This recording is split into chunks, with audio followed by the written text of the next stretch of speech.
وہ ہے جس کے تقریباً تمام مناسک جو ہیں وہ ایک خاص مقام پر ادا ہوتے ہیں۔ آپ سفر کر کے جائیے، مکہ مکرمہ جائیے، اللہ کے گھر کا طواف کیجیے، پھر وہاں سے جو بھی روانگی ہوتی ہے یوم الترویہ 8 ذی الحجہ کو نکلیے اور جا کر منا میں قیام کیجیے ایک رات، پھر 9 کی صبح کو نکلیں عرفات جائیے، عرفات میں شام تک قیام رہے گا، لیکن مغرب کی نماز کے وقت کے بعد وہاں سے نکلیں گے، مغرب وہاں پڑھیں گے نہیں، وہ جا کر مزدلفہ میں پڑھی جائے گی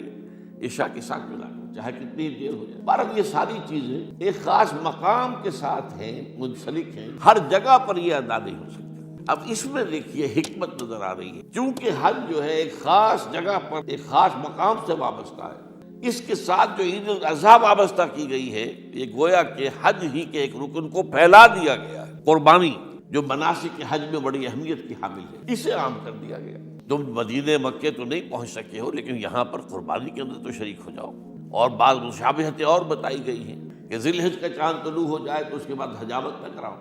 ناخن نہ کاٹو، وہ جو کچھ بھی آپ کو معلوم ہے احرام کی کچھ پابندیاں ہوتی ہیں، ایک مشابہت کسی درجے میں، ٹھیک ہے ہم وہاں نہیں ہیں لیکن ان کے ساتھ ایک مشابہت پیدا ہو رہی ہے۔ تو قربانی در حقیقت جو ہے عید الاضحیٰ وہ گویا کہ ایکسٹینشن ہے حج کی، کہ تمام عالم اسلام کے اندر جو ہے تمام مسلمان جہاں بھی کہیں ہیں